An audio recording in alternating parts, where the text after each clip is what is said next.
Olá, Brasil, boa noite. O assunto hoje é startups e fintechs. Como investir em startups e fintechs. E vai falar para vocês aqui um especialista no assunto, o Magno Cipaúba, que ele é, inclusive, é autor desse livro aqui, Como Vencer na Crise e Aumentar Seus Lucros. E ele é membro do Conselho Consultivo da Harvard Business Review. Então ele entende muito de startups. Ele já está pedindo para entrar rapidamente. Eu já aceitei aqui o convite dele, então ele já vai entrar falando de startups. Eu vejo muita gente se confundindo com esse investimento. Boa noite, Magno, tudo bem? Oi, Rafa, tudo bem? Boa noite. Bom demais falar com você. Obrigado aí por aceitar esse convite. Numa quinta-feira, feriado, né? Mas eu estou até percebendo que depois da pandemia, todo dia é dia, né? A gente está em casa mesmo. É verdade. Obrigado pelo convite, viu? Obrigado mesmo. Sempre bom estar falando com você aí, para a gente estar batendo esse papo que é extremamente importante, né? É um assunto muito em voga, né, Rafa? Muito em E voga. eu acredito que hoje a gente vai contribuir bem. Eu Você acredito que está também. entrando aí na nossa live, né? Pode compartilhar, chama algumas pessoas também para poder participar, porque é muito importante, né? Nós estamos falando da economia, não apenas do nosso país, né? Falando da economia do mundo. Então são dois assuntos aí bem interessantes e de muita importância e de grande valia. Exatamente. E um dos motivos que me fizeram te procurar para você fazer essa live para a gente é que eu tenho falado com investidores do Brasil inteiro e as pessoas têm esse costume de me perguntar sobre investimentos.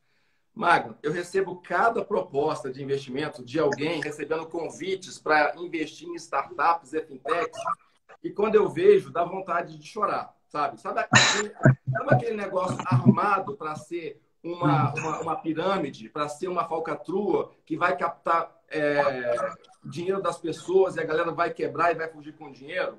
Sabe? Eu vejo muito, muito, muito, muito isso. Então, as pessoas têm...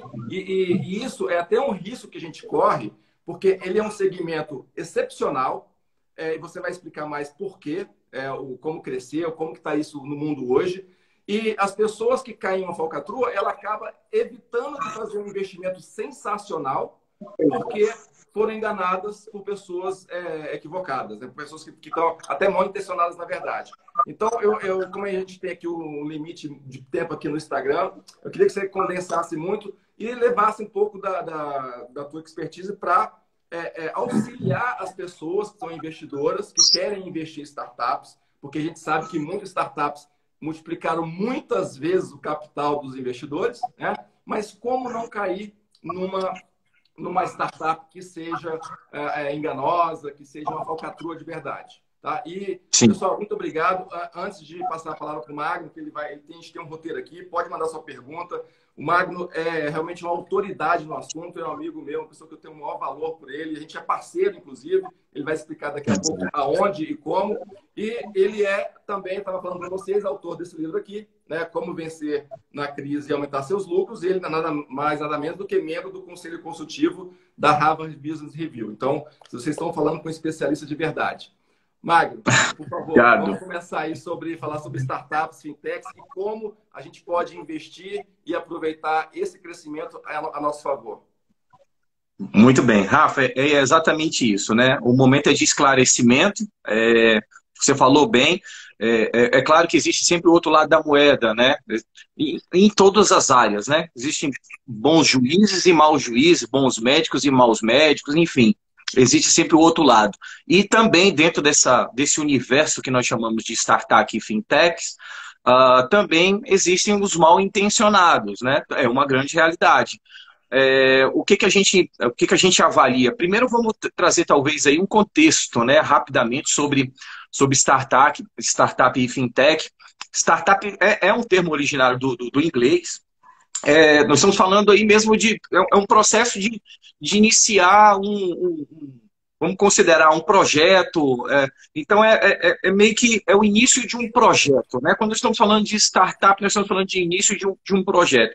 Mas, num sentido um pouco voltado para a área corporativa, quando a gente fala de startup, a gente está falando de uma empresa nascente que tem uma estrutura tecnológica por trás, com relativamente um custo-benefício agradável, ou seja, ela não precisa de grandes volumes de investimento para iniciar uma certa operação, né? São startup e fintech, não precisa, e cumpre um propósito. Ela se vale da tecnologia para atender o usuário, para atender o cliente. Há um conceito que as pessoas falam assim, são empresas tecnológicas, né? Startups, enfim, são empresas muito tecnológicas. Então fica em evidência que o foco está na tecnologia. Não. Se você, por exemplo, deixa eu dar um exemplo do nosso sistema financeiro, ou os bancos tradicionais que nós temos aqui. A tecnologia que eles utilizam é fora da realidade. É referência no mundo o nosso sistema financeiro bancário. Né? Mas quando a gente fala, por exemplo, de tecnologia com o sistema tradicional financeiro, eles se valem da tecnologia para criar produtos. O foco não está no usuário. O foco está, vamos investir grandes volumes de recursos para criar produtos para empurrar para a gente. Certo. Se eu vou gostar ou você vai gostar, o problema é seu. Empurrar. Então, esse está aí o propósito. A tecnologia para a criação de produtos. A startup e uma fintech, ela se vale da tecnologia para cumprir um desejo que nós temos, sabe? Ou um problema que uma certa comunidade esteja sofrendo, e ela vai lá, então, né, desenvolve uma determinada tecnologia para acabar com resolver esse problema ou trazer um anseio de uma determinada comunidade ou população. Então, a tecnologia, a startup, ela prioriza o usuário. Né?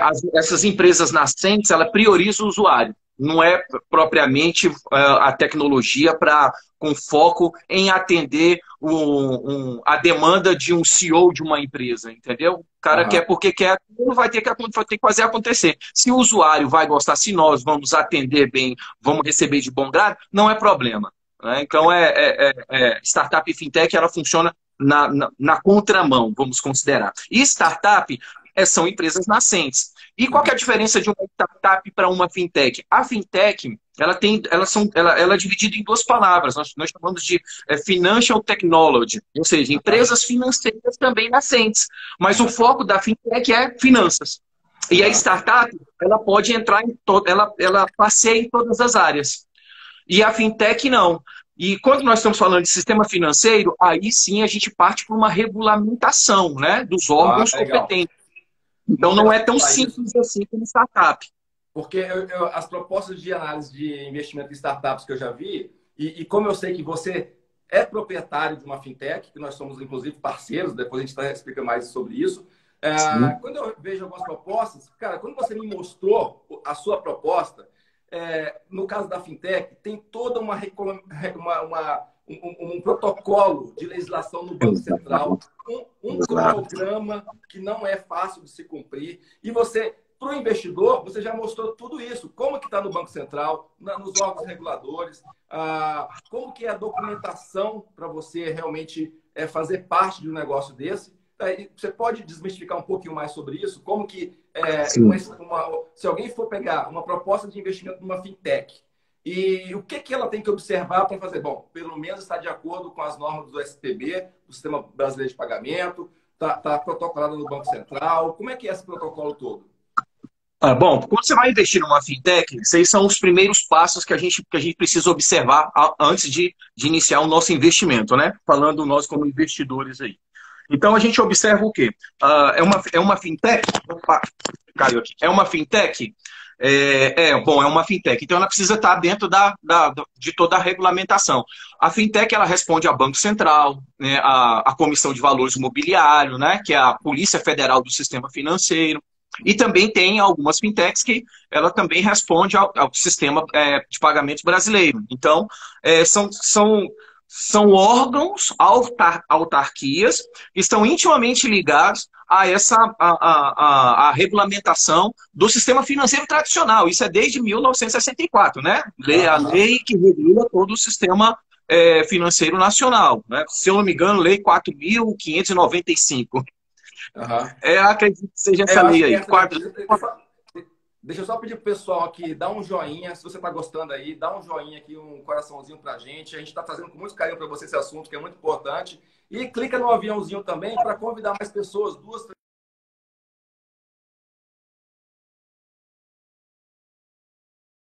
de que mais pessoas tenham esse conhecimento. Eu acho que a lei, eu trabalhei, como eu trabalho no sistema financeiro, né? A lei é muito rigorosa, os órgãos, as autarquias são muito rigorosas e isso já dá, se a pessoa pelo menos tentar entrar numa fintech, receber uma proposta, perguntar como que está esse protocolo dentro do Banco Central, já é um caminho para elas evitar um investimento mal feito que vai causar ruína. O que que a gente orienta, Rafa, antes de você iniciar? Bom, a empresa ela precisa estar regulamentada, né? Primeiro passo é esse aí. Vamos partir, por exemplo, para a nossa fintech, que é a EBW Bank, né? Que ela está entrando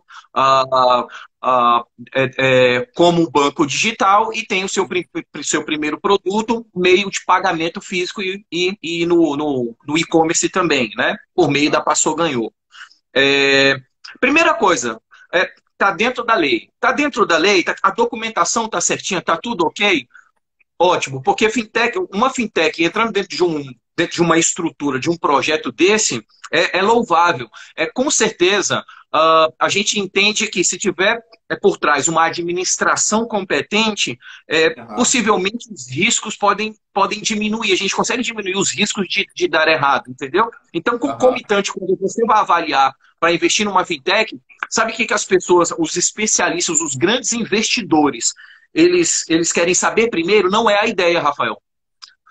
O que eles querem saber quem são os líderes. Foi feita uma pesquisa com grandes empresas de investimentos e perguntaram para esses grandes investidores assim, o que vocês observam em primeiro ponto quando vocês vão iniciar um investimento em uma empresa que vocês não conhecem? Primeira coisa, quem são os líderes? De todas as empresas pesquisadas, eles querem primeiro saber quem vai administrar o nosso dinheiro. Isso não é a ideia. Porque hoje nós temos assim, sempre muita ideia, muita oportunidade, é muita coisa bacana, muitas ideias explodem, mas não é questão da ideia, do projeto sensacional. Não, é questão de quem é que está no projeto. Você entendeu, Rafael? Ou seja, quem está na administração. Esse é o ponto principal, não é a ideia. Quem é a equipe. Você me lembrou que agora nessa quarentena eu já reli vários livros, e um dos livros que eu reli na quarentena foi aquele do Jim Collins, Empresas Feitas para Vencer. O primeiro tema que ele fala é que as empresas feitas para vencer, ela primeiro escolhe os líderes antes de escolher o que ela vai fazer. Sabe? Então está totalmente coerente com o que você acabou de falar. Então, você saber quem que é a equipe que está por trás, o background das pessoas, é essencial. Então, e as pessoas não perguntam, né? Recebem a proposta, olha, está aqui uma fintech, um banco Pink Bank, sei lá, algumas coisas que vão estar aparecendo aí, e a pessoa não sabe nem quem é o manager, né? Quem que são as pessoas que estão por trás daquele projeto. Exatamente. Então, a primeira coisa é essa. Tá. Você falou no começo também que de grandes números, grandes valores, e que a fintech e a startup ela caminha no sentido de começar com pouco. E aí eu queria perguntar duas coisas. Então, o capital inicial, o volume inicial, não é uma barreira de entrada para uma fintech? E quais são as barreiras de entrada iniciais de uma fintech? Bom, as barreiras, primeiro, dependendo do seu projeto, de onde você vai atuar, igual aqui, vamos partir para dar um exemplo da EBW Bank, né? Nosso banco digital, que a gente também está iniciando as nossas operações, o projeto nosso. Se a gente vai atuar dentro de um mercado gigantesco, que é um mercado de meio de pagamento, então a gente está falando de um volume de transação só Brasil de 1 trilhão e 800 bilhões de transações em maquininha. Esse é o nosso mercado. As máquinas nós compramos em dólar, então a cotação é em dólar. Então uma máquina, por exemplo, ela já não é barata. Você tem uma ideia, é necessário sim você ter um nível de investimento alto, né? Nessa nossa área é importante você ter um grupo de investidores que possam segurar e manter esse esteio, essa base. Você precisa de investimentos para iniciar o seu projeto de expansão. Então, no nosso caso, como o mercado ele é gigantesco, a gente precisa sim. Agora, tem outras não. Tem outras fintechs que com a barreira de entrada talvez seja talvez um corpo gerencial nível A, entendeu? Vocês são pessoas muito novas que não têm uma experiência, a equipe não é nível 5 lá, como empresas feitas para vencer, né? O gestor não é nível 5. Então, nesse caso, talvez seja uma dificuldade para poder criar atração, porque a gente vê muita empresa nascente, muita startup e fintech nascente, e quando você vai ver as pessoas que estão com a ideia, são pessoas jovens, que têm pouca experiência no mercado corporativo, Rafael. Então, isso dificulta. A gente até aconselha, né? O jovem ele tem as ideias, tem tudo mais, mas é importante colocar gente grande dentro da operação, ou seja, gente experimentada. Igual no nosso caso, bom, eu tenho 20 anos de experiência dentro da minha área, mas nós temos uma equipe, um corpo gerencial nível A, pessoas que têm 30 anos de experiência no mercado. 30 anos de experiência, né? Pessoas de compliance, gente compliance jurídico, gente que tem uma experiência internacional dentro do sistema financeiro, o gerente sênior, né, dentro da área de TI, né? Que é importante ter uma base tecnológica para isso. Então, assim, a gente não abre mão aqui pela EBW Bank dos cargos, dos principais cargos executivos, sejam pessoas de nível A do alto escalão, né? Uma equipe que tem uma experiência de muitos anos dentro do mercado. Aí sim, concomitante, a gente vai trazendo gente nova, né? Sangue novo também, porque as ideias elas são importantes e é importante também você mesclar, né?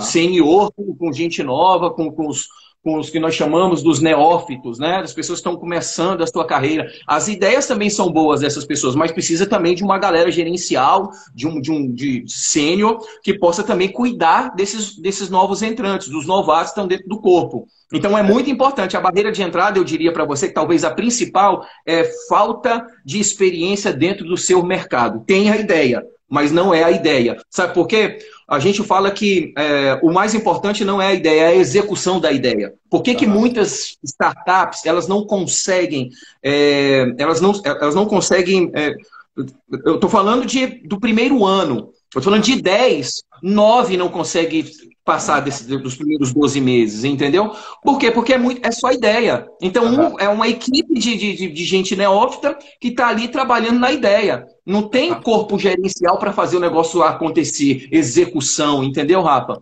Então, há uma certa dificuldade e é importante, por exemplo, quando a gente for investir numa fintech ou numa startup, de fato, eu quero saber o histórico de quem está na linha de frente, ou seja, os heads da empresa. A chefia, quem são? Me dá o histórico, porque o que a gente vê hoje é muita gente tentando defender o novo pelo novo, tentando se aproveitar de um cenário no qual nós estamos, e aí cheio de ideias, faz uma apresentação bonita, né?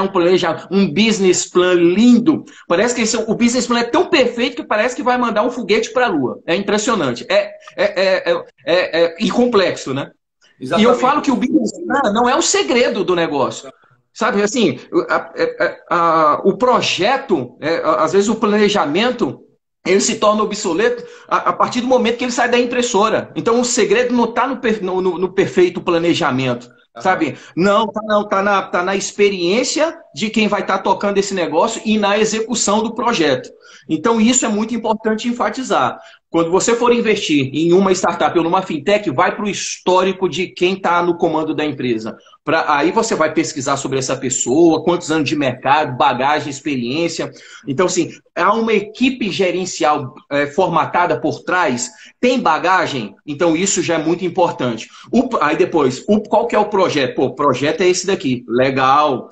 Muito bem, então nós temos aí uma equipe já com uma bagagem muito boa para poder tocar, gente grande, né? Equipe gerencial nível A, que a gente chama. O projeto é bacana, dá para, poxa, e é escalável? Terceiro ponto, é escalável. E geralmente, quando a gente abre uma startup ou uma fintech, é para o negócio alcançar patamares gigantescos. Pode falar, Rafa. O escalável é outro assunto importante que eu queria que a gente vai falar agora. Mas antes disso, eu só queria, então, assim, ressaltar, fixar esse ponto do manager, do board, né, da equipe que vai gerir. Inclusive, não sei se você já ouviu, mas por algum motivo, a gente começou a ter uma visão de quem tem startups são os jovens, né? Ah, o garoto novo está na faculdade e faz uma startup.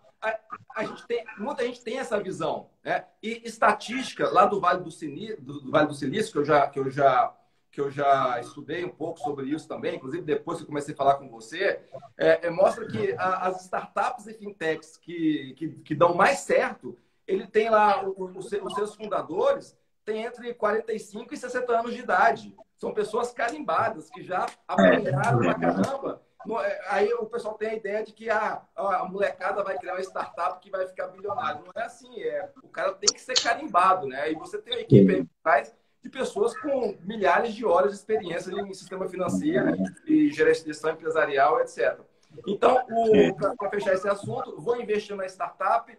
Uma das primeiras coisas que eu posso pedir para quem está me oferecendo, a proposta, vem cá, me dá aqui o currículo das pessoas que estão à frente do projeto. Exatamente. Eu quero conhecer as pessoas que estão à frente do projeto, onde que ela já teve sucesso. E eu fazia muita entrevista quando trabalhava em fundo de pensão grande, que eu ia contratar gestores para fazer uma gestão de dinheiro para o fundo de pensão. Então, eu perguntava, justamente isso, não era a instituição que ele estava. Eu quero o currículo das pessoas para saber quais foram as vitórias e, principalmente, quais foram as derrotas. E, às vezes, você escolhe uma pessoa pelas derrotas que ela já teve, sabe? Exatamente. Não é isso? Exatamente. Exatamente. É uma coisa nova. E aí, agora a gente vai passar, então, para essa questão. Poxa, recebi a proposta de uma startup. Eu vou verificar o board, quem é o CEO, o currículo deles, aonde já deram sucesso, aonde já deram fracasso. As pessoas entram aqui para entrar na startup é totalmente do zero. Não, as pessoas têm história, né? Exatamente. Tem que se prender nisso. E aí, depois disso, você tem que ver que é um produto que ele vai ter uma alta aceitação e ele é escalável facilmente, que é o tema que você ia passar agora. A escalabilidade do produto. Escalabilidade. É exatamente isso. Então, o ponto importante nisso bom, às vezes a gente recebe alguns projetos de fintechs, de startups, e a gente percebe, poxa, não tem como escalar, né? E o projeto de startup é exatamente para isso. É para alcançar, ter um longo alcance, e a escalabilidade é o quê? Altas taxas de crescimento ao longo dos anos. Quando a gente está falando de escalabilidade, o entendimento claro, prático altas taxas de crescimento ao longo dos anos. Ou seja, dá para crescer 30, 50, dá para dobrar de tamanho em um ano, triplicar. Você vê isso como no Nubank, né?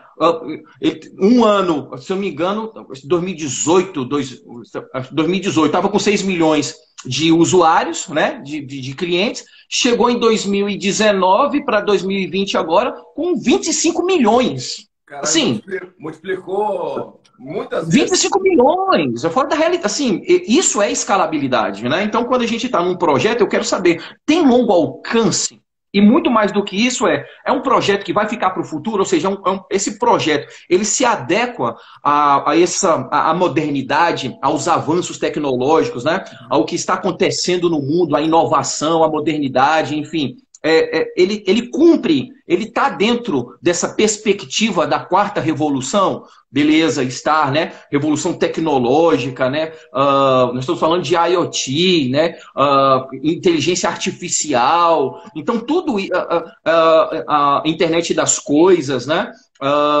Então, assim, o que a gente quer?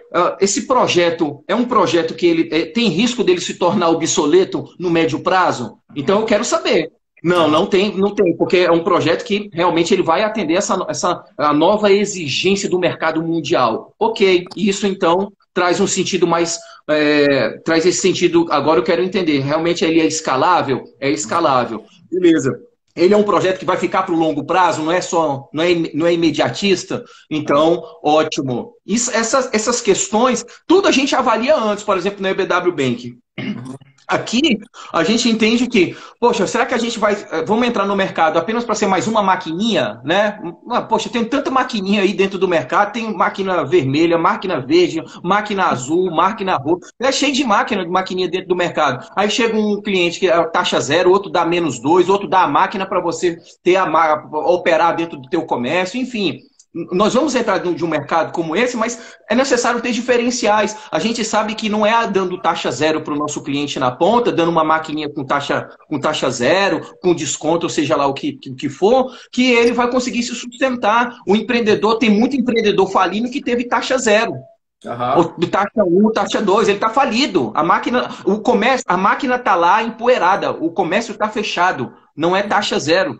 É sobre crescimento do nosso empreendedor. Então a EBW Bank, ela se vale da nossa força, né, de mercado, de poder entender o que aquele empreendedor, as dores daquele empreendedor, e a nossa máquina ali é apenas uma desculpa para a gente entender o comércio, participar do projeto dele, trazer orientações, por exemplo, no portal da EBW Bank, o nosso cliente ele tem o portal do empreendedor, onde ele tem educação financeira, né? Onde ele tem palestras, onde ele tem vídeos educativos, né, sobre finanças, fluxo de caixa, sobre estratégia de mercado, sobre capacitação de equipe. Você entende? Então, hoje, eu até hoje eu não conheço um banco digital que esteja voltado para o empreendedor com essa característica, com essa bagagem, né? De Aham. assistir o empreendedor de fato. Não adianta liberar um empréstimo para esse empreendedor que ele precisa de recurso, precisa de capital de giro, mas se ele não aplicar bem esse recurso, daqui a pouco ele vai pedir um novo empréstimo. Daqui a pouco ele vai pedir um outro empréstimo, daqui a pouco ele está todo endividado, e às vezes não é a questão do empréstimo, é a questão Aham. desse, será que ele está aplicando bem esse dinheiro que nós estamos emprestando para ele? Não, talvez não. Então vamos reajustar, vamos emprestar o dinheiro, mas vamos trazer uma estratégia por trás, sabe? Para ele poder Perfeito. aplicar bem essa grana.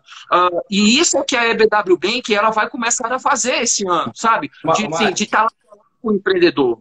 aham, perfeito, legal. Só para me reforçar, algumas pessoas entraram agora, nós estamos falando de startups e fintechs, com um foco que muitas pessoas recebem propostas para investir em startups e fintechs, e eu vejo que essas propostas são verdadeiras falcatruas e pirâmides financeiras. O Magno, ele é especializado, ele é, como eu falei no começo, é membro do Conselho Consultivo da Harvard Business Review, ele tem startup fintech e está desmistificando. Se você pretende investir numa fintech, numa startup, o que você deve, as prerrogativas você tem que olhar antes para poder aceitar esse tipo de investimento. Magno, aí esse assunto que você estava falando agora da escalabilidade. Então, às vezes, quando é uma startup comum, ela tem um produto que vai ser escalável, um serviço. No caso específico de uma fintech, eu posso imaginar, se você deu o caso da Nubank, que ela tinha 6 milhões de usuários, de repente pulou para quase 30 milhões. Então, a questão da escalabilidade, no caso da fintech, seria ver se a empresa tem sistemas, equipamentos suficientes para que, se houver uma escalada do produto dela, do serviço, ela vai conseguir atender. Porque a ideia pode ser ótima, o board da empresa pode ser legal, é escalável e a empresa não tem a estrutura para receber essa multidão de pessoas que podem vir. Exatamente. Por exemplo, na EBW Bank, na nossa fintech, o que nós fizemos? Colocamos a primeira fase dividida em 4 etapas. Primeiro, a primeira etapa, que era a etapa da homologação, da gente ter autorização para funcionar, né? Do A Banco primeira coisa. Central. Exato. Segunda etapa aí nós estamos falando de estrutura tecnológica mesmo. Pra você ter uma ideia, quem nos atende, falando aqui como EBW Bank, quem está por trás, tecnologicamente por trás da EBW Bank, é a maior empresa de tecnologia do planeta Terra, que é a First Date, né? Foi comprada recentemente pela Pfizer.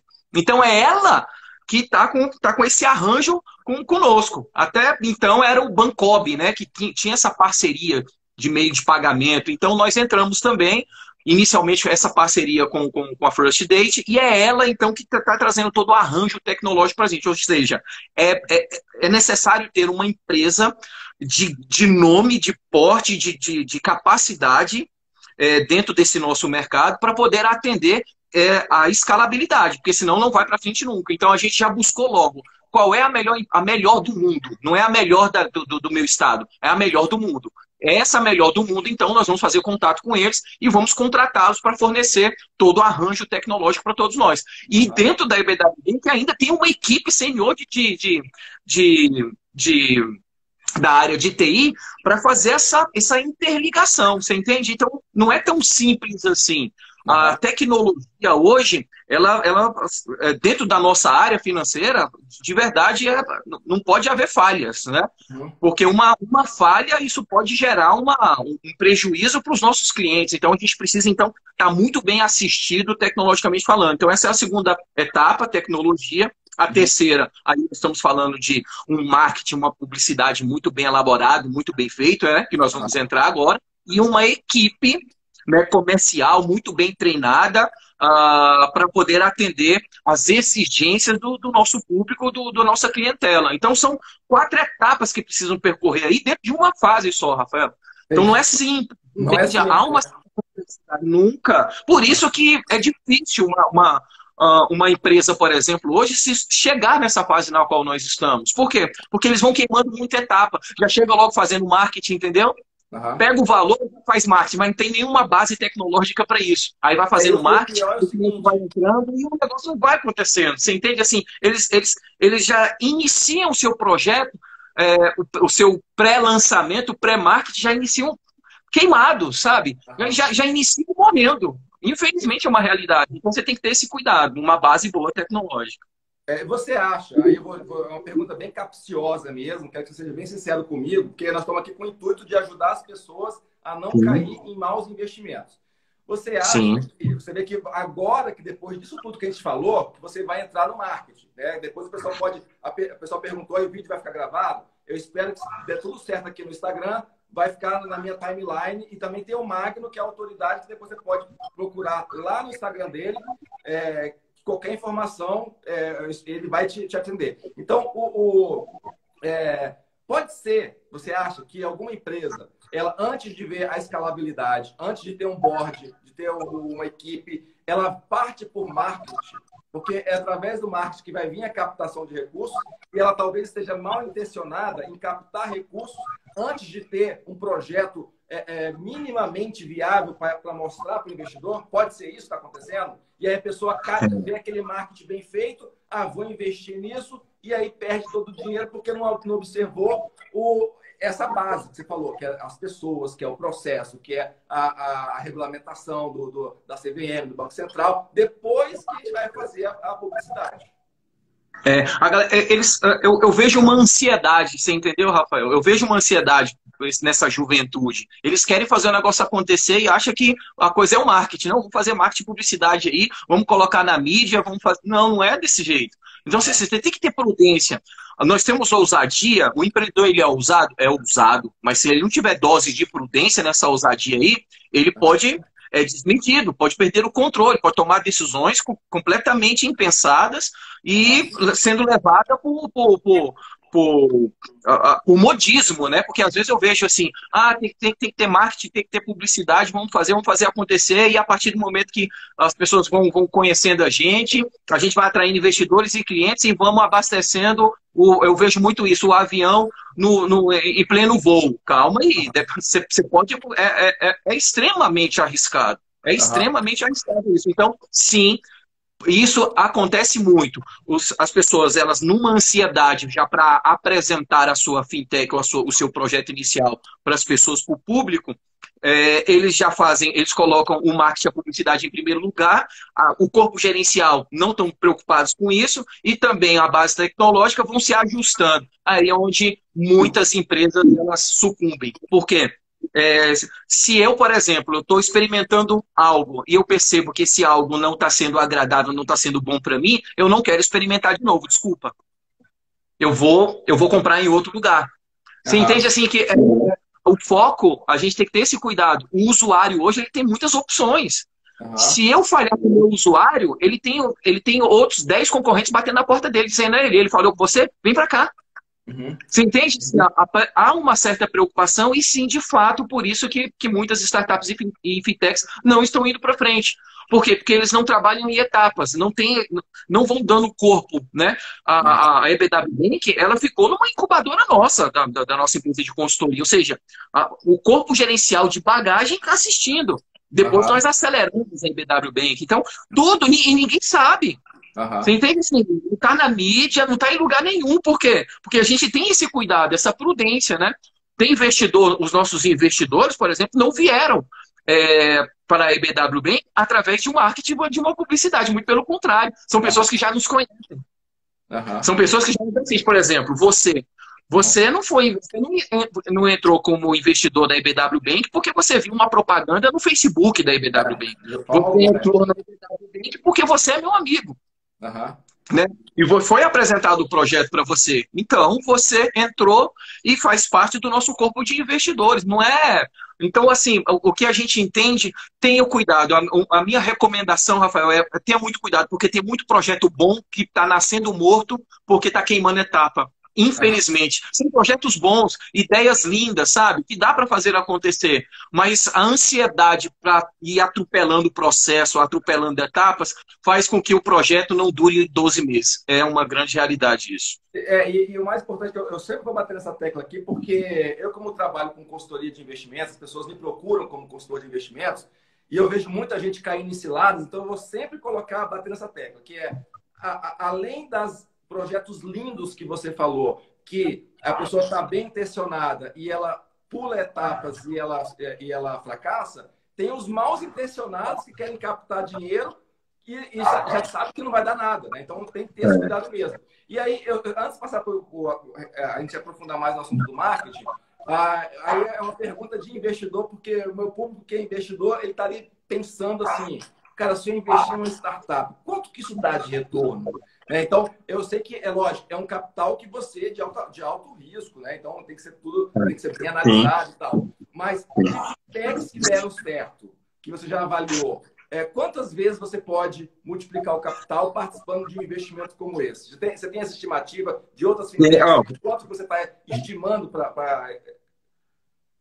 O retorno, ele é assustador, eu diria para você. E a gente precisa até ter um cuidado em apresentar o tamanho do retorno. Mas se você pegar, por exemplo, a Amazon que começou, né, tô falando aí na bolha das .com, né, das .com, né, na década de 90, se eu não me engano, e 10 anos depois, quem investiu $200 mil na Amazon saiu com 12 bilhões de dólares. 12 bilhões de dólares. 200 mil dólares. Estou falando num período curto de 10 anos.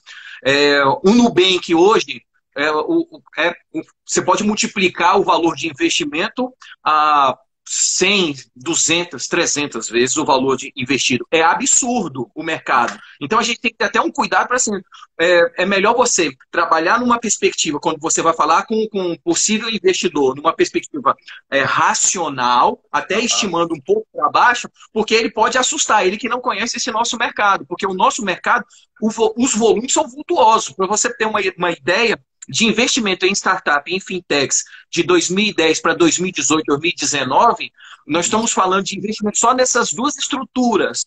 Estamos falando de de quase R$1 trilhão. Uau! Só em startup e em fintech. R$1 trilhão.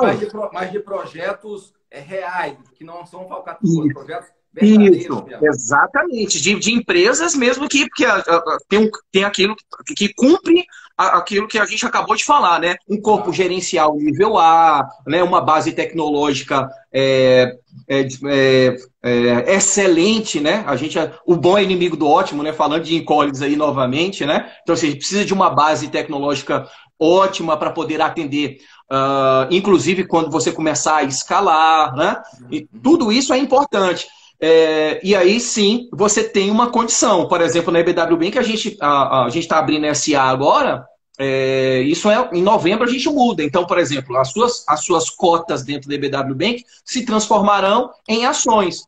Então, se você comprou a R$1 cada cota, em novembro, a partir de dezembro, já não vai ser mais uma cota. Você já pode ter, dentro do valuation de dezembro do EBW Bank, um 2,80 ou 3,20. A gente estima que vai estar nessa faixa de 2,80 a 3,20 agora. Então você vê que já é ação. Quem investiu, por exemplo, quem está investindo dentro dessa estrutura de ações, ele tem essa condição. A gente vai abrir, por exemplo, em 2023, né? Ou a gente vai alienar 80% das nossas ações, que inclui boa parte das minhas ações, como boa parte das suas ações, né? Ou de boa parte das ações de todos os nossos investidores, ou abrir o IPO dela, né? Ou aqui no Brasil, ou fora. E nesse caso, se hoje, por exemplo, eu investir 10 mil reais dentro da EBW Bank, eu tenho 10 mil cotas, agora vai ser 10 mil ações. Em 2023, esses 10 mil, pelo valor da ação, pode estar. Deixa eu pegar aqui um valor de ação da Stone, por exemplo, que está a US$ 29, que é a nossa concorrente, vamos considerar, né? US$ 29 a ação da Stone, e que também começou agora, começou ontem a Stone a operar. Você vê marketing de publicidade na Stone, na novela e tudo mais, foi em 2018. Começou agora, mas você vê uma empresa que está com valor de mercado de 10 bilhões de dólares, né? Criada por dois brasileiros há pouco. Então, US$ 29 é uma ação. Então, quem comprou a R$ 1 cada ação? Você entende? É fora da realidade. É possível você ter bons retornos financeiros, porque o nosso ramo dá essa condição para a gente. E se de fato nós estivermos investindo em empresas dentro desses pré-requisitos que nós falamos, né?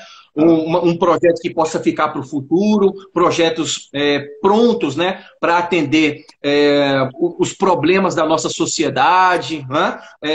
Anseios da nossa sociedade, que atende a nossa comunidade, o nosso país, tenha condições de verticalizar, né? As suas estruturas, enfim, até se possível for internacionalizar, né? Hoje está fácil. Isso que eu ia te perguntar agora, porque quando a gente falou de escalabilidade, né? Então aqui dentro a gente sabe que a gente tem muito para crescer ainda, a gente tem trilhões de negociações aí que é um mercado amplo que você pode entrar e já existe pelo menos esse pensamento de ou já tem uma estrutura que pode ser escalável para fora, para fora também. Exatamente. Já sim. O projeto, a parceria com a First Date, porque ela é norte-americana, né? A nossa base tecnológica, né? A empresa que sustenta toda a nossa infra de TI, a base dela é americana. E não foi por outro motivo que, primeiro, ela é mundialmente reconhecida, né, em todos os continentes, e a nossa visão é exatamente a gente poder atender vários outros mercados também. Sabemos que o Brasil, nós vamos talvez a minha segunda geração, minha terceira geração, vai continuar fazendo muitos bons negócios aqui no nosso país, mas a gente tem a América Latina, nós temos os Estados Unidos, né? A América Central, para a gente também poder atuar, porque nós temos base tecnológica lá. Então o projeto ele é para isso, exatamente para isso. Então, quando você pega uma empresa assim que você vê uma estrutura, uma proposta de não apenas de curto e médio prazo, mas de longo prazo, é legal. É legal você entender assim, o que ela está tomando de medida agora para cumprir com o futuro de 2023, que é o nosso deadline. Entende? Ou seja, 2023 é uma segunda fase que nós vamos entrar, que é uma fase que a EBW Bank ela vai se tornar uma empresa pública, onde todas as pessoas elas vão poder investir, né? Já não é mais como nós estamos hoje. Hoje a gente determina quem faz parte, né, do nosso grupo de investidores. Ela é sociedade anônima de capital fechado. E aí, quando ela se torna pública, vai para a Bolsa de Valores, você que aí está nos assistindo, aí ela é uma sociedade anônima de capital aberto, que qualquer um pode investir, como a nossa concorrente aí, que é a Stone. Eu posso investir na Stone, você pode investir na Stone, ela é pública. Na EBW Bank, só entra, nesse primeiro momento, quem a gente determinar. O Marco, sociedade anônima de capital fechado. Legal. Só para quem está entrando aqui agora, a gente está falando sobre startups e fintechs, como você identificar e investir corretamente. Existem muitas pessoas querendo enganar os investidores do mercado com projetos inviáveis, só para captar recursos mesmo. Então, o Magno está aqui para desmistificar. O que você tem que olhar numa fintech, numa startup, para poder realmente fazer os seus investimentos? Fazendo aqui um resumo rapidinho. A gente já falou de, primeiro, olhar quem que é o manager da empresa, quem está por trás, a experiência, o currículo dessas pessoas, se o produto é escalável, se é um produto que ele vai crescer exponencialmente, e aí, ao mesmo tempo, se o projeto ele é possível de...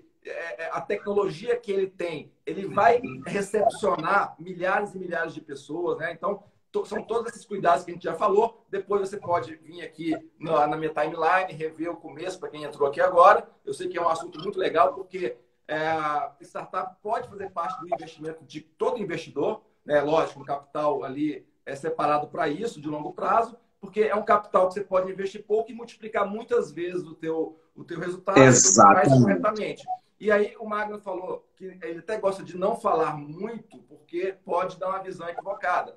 E é o contrário que as pessoas que estão mal intencionadas, elas fazem justamente o contrário. Elas prometem milhões e milhões de retorno para aguçar a ganância das pessoas. Então as pessoas ficam com aquela eu vou ganhar milhões fácil. E não é fácil. Você vê que o Magno, depois eu quero que você me fale, Magno, quanto tempo você já está nesse projeto?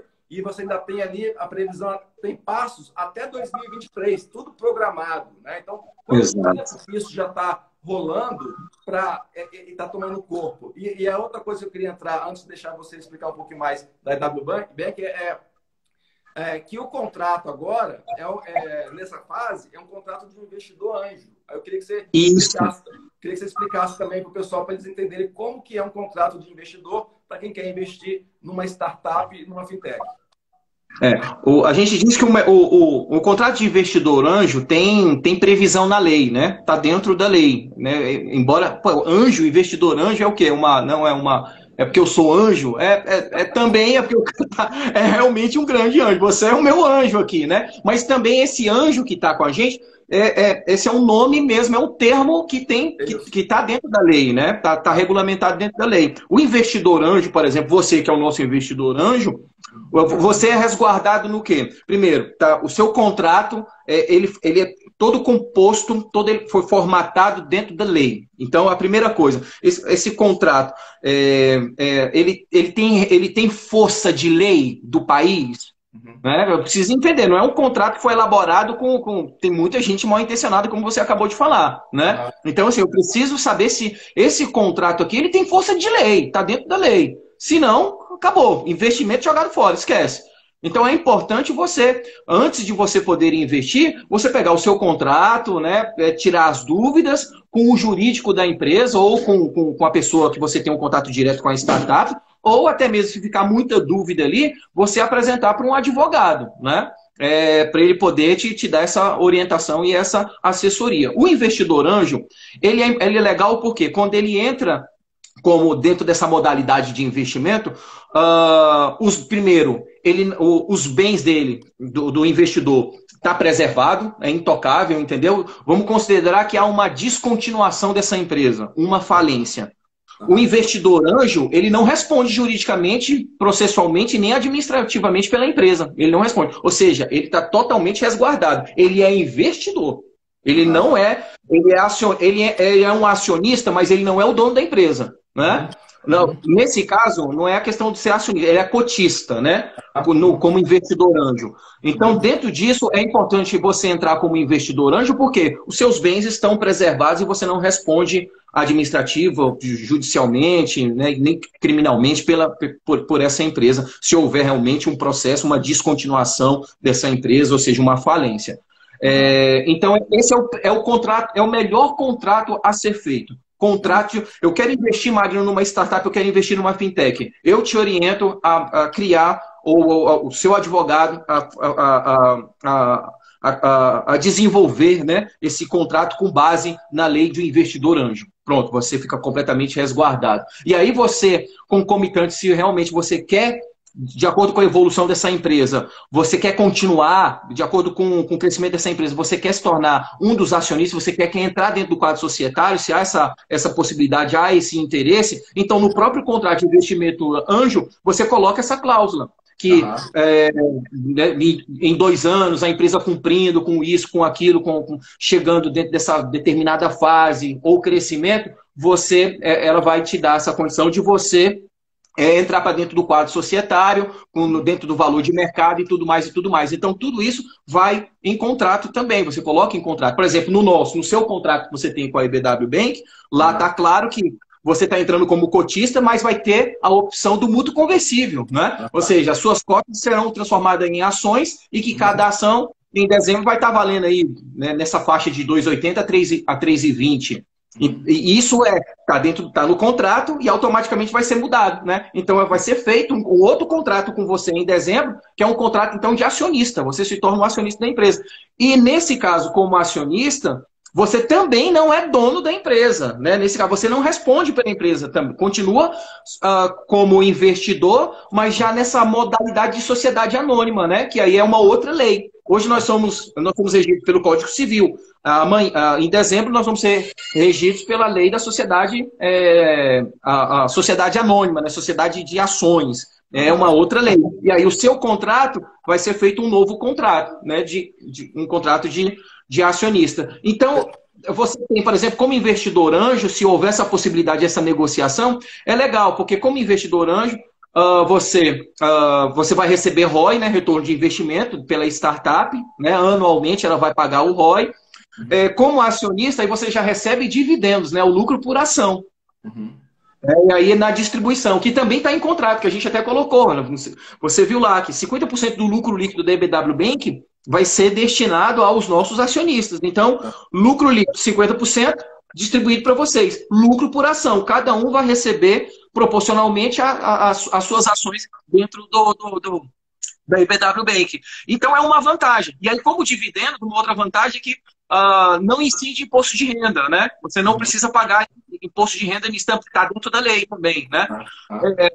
Então, você tem algumas vantagens quando você investe, por exemplo, numa empresa que ela é limitada e ela precisa se preparar para se tornar uma sociedade anônima. Então, você tem essa vantagem, que aí você já recebe lucro por ação, você pode vender as suas ações pelo valor de mercado, entendeu? Se hoje uma ação está sendo cotada a 2,80 e a gente recebe mais investimentos, mais aporte, há um aumento da receita, então esses 2,80 pode ir para 10, né, de 50 cada ação, e você pode vender até parte dessas ações que você tem. Então, até para poder se capitalizar, para iniciar um projeto, enfim, é legal quando uma empresa ela tem essa estrutura e essa visão, né, de mudança limitada para SA, de investidor anjo, para dentro da lei de sociedade de ações. É muito interessante você perguntar, sabe, fazer esses questionamentos antes de você poder iniciar. De repente você quer...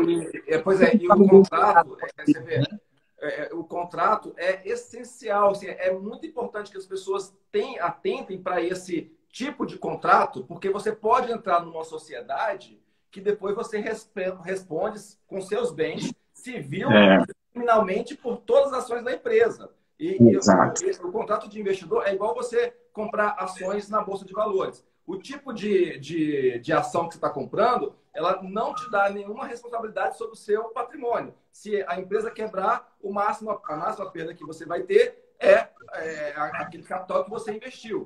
E eu vejo muita gente entrando em algumas sociedades por aí que eles acabam assinando sem saber um contrato que depois ele vai responder civilmente e criminalmente por outros, por danos causados pela empresa terceira. Né? Então, muito cuidado com o contrato se você for resolver investir numa fintech, numa startup. Exatamente. Magno, quanto tempo que já está a EWB que esse projeto começou? A gente está nos últimos 7 minutos aí. Queria que você desse aí o seu recado final. A BW Bank ela foi desenhada... Inclusive, eu tenho certeza que daqui para frente, com essa expansão gigantesca de investimentos em startups, em fintechs, com a sua experiência, as pessoas... A gente tem uma taxa de juros de 3% ao ano, então o dinheiro na poupança não vai render nada. Então as pessoas vão procurar investimentos na Bolsa, vão procurar investimentos alternativos que possam realmente multiplicar o seu capital. Então é um assunto que a gente vai trazer aqui várias vezes daqui para frente. As pessoas já têm que se acostumar a ouvir sobre esse tema. É exatamente isso, Rafa. Investir hoje, o nosso país, embora tenha aí seus. Eu acredito que nós somos um país desenvolvido e não subdesenvolvido. A nossa nação ela é desenvolvida, mas se você comparar com a América, o trabalhador, a pessoa que trabalha no McDonald's dos Estados Unidos, boa parte do seu dinheiro ali, do seu salário, é para investir em ações. Ou seja, eles investem em ações. A gente aqui não, né?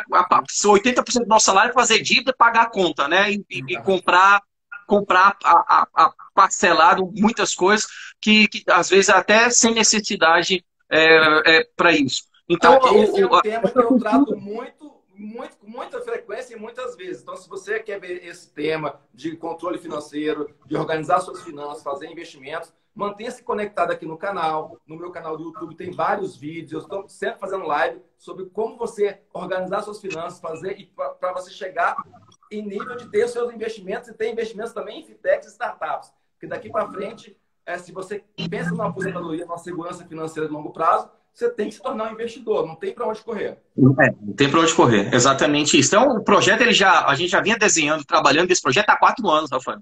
Uhum. Em 2018, que a gente começou as operações, para você ter uma ideia, né, de abertura, e em 2019 que a gente começou a dar os primeiros passos, né? Isso eu estou falando outubro de 2019. Então, crescendo para baixo, né? Criando raiz, estrutura, para colocar, para fazer esse bebê nascer. Então, não foi da noite para o dia, né? E nesse caso é importante a gente poder trabalhar dentro de uma perspectiva como essa. Primeiro, por quê? Porque é um projeto que já está nascendo já com sustentação, entende? Precisa de base. Eu falo muito, olha, a gente primeiro, antes de crescer para cima, a gente precisa crescer para baixo. Né? Ou seja, cria raízes. Cria raízes, porque depois que você tiver uma estrutura muito bem sólida, formatada, você consegue construir o seu projeto arquitetônico que quiser. Você entende? Fica forte. Você tem a base forte, você cresce bem. Você pode crescer bem. Uma base fraca, você não consegue crescer muito, entende? Então a gente demorou, talvez, esse tempo, foi para isso. Foi para poder ter, assim, chegar no momento propício, no momento certo, para a gente poder apresentar a BW Bank para todos vocês, né? Você que está aqui nos acompanhando, Rafael, é um investidor nosso da BW Bank. Tem pessoas que estão entrando dentro do nosso projeto. A gente tem investidor de 1 milhão, de 2 milhões, Rafa, mas a gente tem investidor de 5 mil, de 10 mil. Você entende? Então, hoje, a gente está...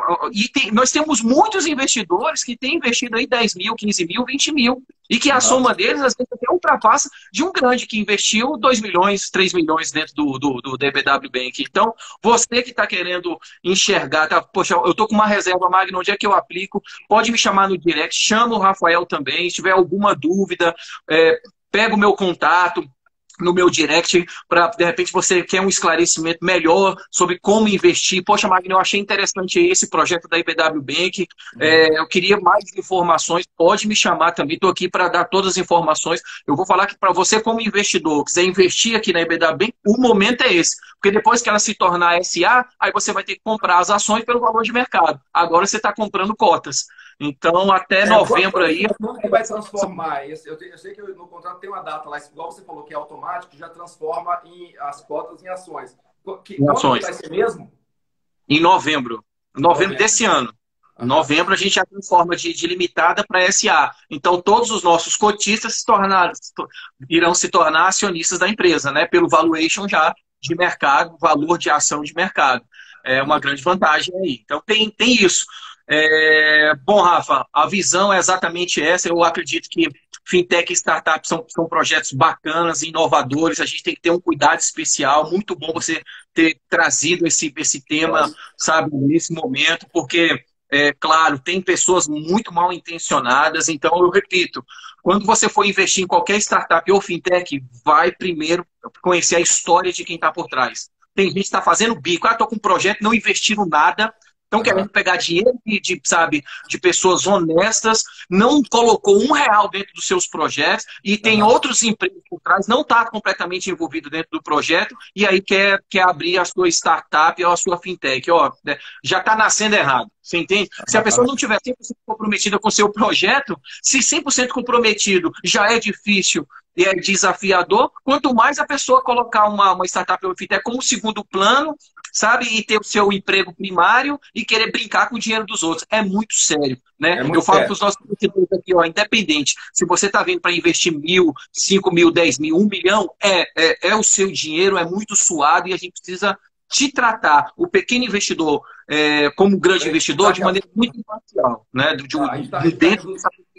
isso, exatamente. A gente está nos últimos 30 segundos. Pessoal, eu não traria aqui o Magno para falar sobre isso, porque muita gente recebe propostas para investir em coisas que eu olho, analiso, e se trata de uma falcatrua, uma pirâmide. E o Magno tem um projeto muito sério, e eu tô nesse projeto com ele. E se você quer informações, entra lá no Instagram do Magno e pergunta para ele. A gente vai acabar agora. Pessoal, muito obrigado pelos comentários. E vai ficar aqui gravado na minha timeline. Até a próxima.